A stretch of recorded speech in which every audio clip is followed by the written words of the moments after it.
काशीपुर नाम का एक गांव था। गांव में हरिया नाम का एक कुम्हार रहता था। हरिया मिट्टी के घड़े बनाता था और उसे बेचकर जो भी पैसे मिलते उससे वह अपने परिवार का पेट पालता था। इसी गांव में सेठ लालचंद भी रहता था।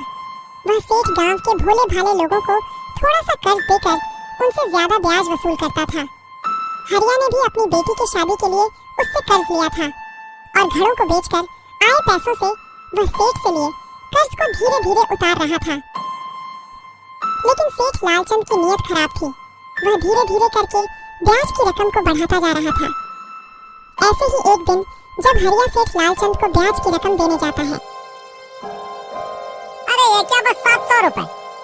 हरिया, तुझे मुझसे कर्ज लिए 4 साल हो गए हैं। मैंने तुझे कहा था ना कि हर महीने ब्याज की रकम बराबर मुझे देते रहना, लेकिन तूने अभी बीते कुछ महीनों में मेरी बराबर रकम वापस नहीं की है। इसलिए अब मैं ब्याज की रकम को 4% बढ़ा रहा हूँ।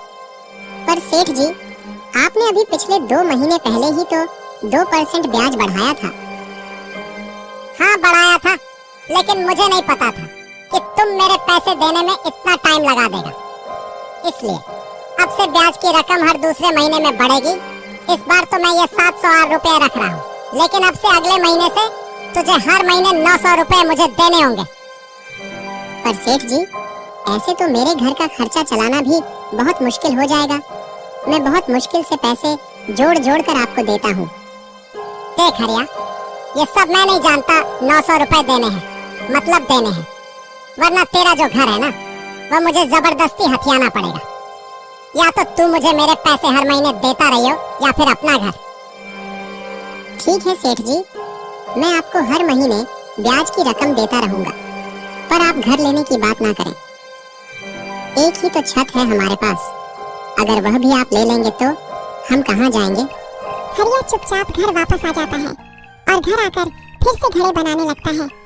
तभी हरिया को परेशान देखकर उसकी माँ उससे पूछती है, क्या हुआ हरिया बेटा, तुम इतने परेशान क्यों दिख रहे हो? हरिया अपनी माँ को वह सारी बात बताता है जो लालचंद ने उससे कही थी। मैंने तुझसे पहले ही कहा था बेटा, यह लालचंद एक नंबर का लालची इंसान है, इससे कर्ज मत ले। पर तूने मेरी बात नहीं मानी। ये लालचंद बस गरीबों का खून चूसना जानता है। पर माँ, मैं उस समय करता भी तो क्या, बिटिया की शादी के लिए और किससे कर्ज मांगता? मेरे पास और कोई रास्ता ही नहीं था। अब मुझे और ज्यादा मेहनत करनी होगी, पहले से और अधिक घड़े बनाने होंगे, जिससे मैं ज्यादा से ज्यादा घड़े बेच सकूंगा। अच्छा माँ, सारे घड़े बन गए हैं तो मैं इसे यहाँ पर सूखने के लिए रख देता हूँ, और बाकी जो घड़े सूख गए हैं उसे मैं बाजार लेकर जा रहा हूँ। हरिया अपने बनाए हुए सारे घड़े लेकर बाजार चला जाता है और वहाँ पर घड़े बेचता है। सारे दिन मेहनत करके भी वह ज्यादा से ज्यादा 15 से 20 घड़े ही बना पाता था, और घड़ों को बेचकर जो पैसे आते थे वह अपनी माँ को जमा करने के लिए दे देता था। लेकिन अब सेठ के द्वारा ब्याज की रकम ज्यादा बढ़ा देने की वजह से हरिया को समस्या आ गई थी, क्योंकि हरिया की कमाई तो उतनी ही थी। अब हरिया दिन रात मेहनत करने लगा था। वह दिन रात घड़े बनाने में लगा रहता, जिससे हरिया बहुत थक जाया करता था। ऐसे ही हरिया एक बार अपने आंगन में घड़े बना रहा था कि तभी एक बूढ़ा व्यक्ति उसके आंगन में आता है और उसे कहता है, बेटा, मैं अपने साथ कुछ मिट्टी लाया हूँ और मैं चाहता हूँ कि तुम इससे मेरे लिए मिट्टी की सुंदर सी बांसुरी बना दो। बाबा, मिट्टी की बांसुरी क्यों? बांसुरी तो बांस की बनती है ना? हाँ, लेकिन बेटा, मैं चाहता हूँ कि तुम मेरे लिए मिट्टी की बांसुरी बनाओ। ठीक है बाबा, आप मुझे मिट्टी दे दो, इससे मैं आपके लिए बांसुरी बना दूंगा। आप कल तक इसे ले जा सकते हैं। ठीक है बेटा, मैं कल आता हूँ। ऐसे कहकर बाबा वहाँ से चले जाते हैं और बाबा के कहे अनुसार हरिया मिट्टी की बांसुरी बनाने में लग जाता है।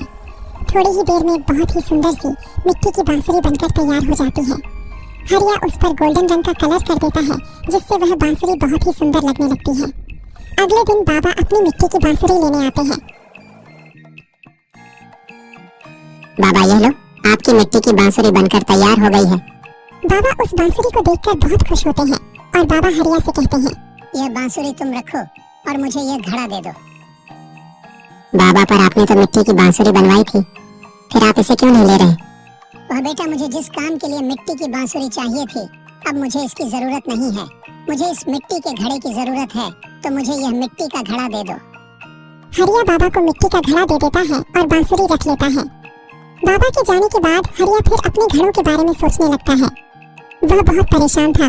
तभी उसकी नजर उस बांसुरी पर पड़ती है और हरिया घड़ों के बारे में सोचते हुए मिट्टी की बांसुरी बजाने लगता है।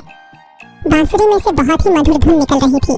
जब हरिया की नजर अपने घड़ों पर जाती है तो वह देखता है कि उसके आंगन में घड़े ही घड़े दिख रहे थे। हरिया को कुछ समझ नहीं आ रहा था। उसने फिर से बांसुरी बजाई। वह जितनी बार बांसुरी बजाता है उतनी बार आंगन में एक घड़ा बढ़ जाता है। हरिया की माँ यह नजारा देखकर बहुत आश्चर्य में थी। लगता है ये कोई जादुई बांसुरी है माँ। हाँ बेटा, लगता है ये कोई जादुई बांसुरी ही है।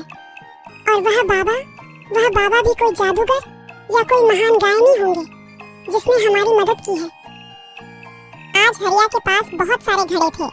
वह सारे घड़ों को लेकर बाजार जाता है और सारे घड़ों को बेच देता है। आज हरिया की अच्छी कमाई होती है। आज वह 2 गुना पैसा कमाता है। सारे पैसे लेकर हरिया घर जाता है और अपनी माँ को दे देता है। इसी तरह 1 महीना गुजर जाता है। हरिया ने बाजार में एक नई दुकान खरीद ली थी और वह वहीं पर घड़े बेचा करता था। हरिया की दुकान पर कई डिजाइन के अलग-अलग घड़े थे, जिन्हें लेने के लिए लोगों की भीड़ हमेशा ही उसके दुकान पर लगी रहती थी। ये लो पैसे, इस महीने बहुत अच्छी कमाई हुई है। इन पैसों को तुम जमा किए हुए पैसों में रख देना। कल सेठ लालचंद को ब्याज की रकम देने का दिन है। माँ, मुझे 900 रुपए दे दो। मैं सेठ के पैसे देकर आता हूँ। नहीं हरिया, अब तू सेठ को 900 रुपए नहीं देने जाएगा। इस महीने हमने बहुत अच्छी कमाई कर ली है, इतनी अच्छी कि हम उस लालची लालचंद की सारे पैसे एक ही बार में दे सकते हैं। ये सारे पैसे ले जा और उस लालची लालचंद का सारा हिसाब कर देना। माँ की बात मानकर हरिया सारे पैसे ले जाता है और लालची लालचंद का सारा हिसाब कर देता है। सेठ जी, अब मैंने आपका सारा हिसाब कर दिया है। अब आपका मेरे पर कोई भी कर्ज नहीं है। वो सब तो ठीक है, लेकिन ये बता कि तेरे पास अचानक से इतने सारे पैसे कैसे आ गए? कल तक तो तू 700 रुपए देने में भी बहुत आनाकानी कर रहा था और अचानक से सारा ब्याज एक ही बार में दे दिया। हाँ सेठ जी, क्योंकि मेरा व्यापार अब अच्छा चलने लगा है, जिससे मेरी अच्छी कमाई हो रही है। आप गरीब लोगों की मजबूरी का बहुत फायदा उठाते हो। लोग मजबूरी में आपके पास आते हैं और आपसे पैसे उधार मांगते हैं, लेकिन आप तो बस गरीबों को लूटने में लगे रहते हो। आपने मेरी गरीबी और मेरी मजबूरी का बहुत फायदा उठा लिया, लेकिन अब बस, आज के बाद मैं आपसे कभी पैसे नहीं लूंगा। और हाँ, गांव के भी भोले भाले लोगों को तुमसे कर्ज लेने के लिए मना कर दूंगा, क्योंकि तुम झूठ बोलकर पहले कर्ज देते हो, फिर कर्ज का पैसा बार बार बढ़ाकर लोगों की मजबूरी का फायदा उठाते हो। इतना कहकर हरिया वहाँ से चला जाता है। अब हरिया की जिंदगी पहले से बहुत अच्छी हो गई थी। हरिया ने गांव के भोले भाले लोगों को सेठ लालचंद की बुरी नीयत के बारे में बताया, जिससे गांव के लोगों ने सेठ लालचंद से कर्ज लेना बंद कर दिया। अब हरिया गांव के लोगों को कर्ज दिया करता था, वह भी बिना ब्याज के।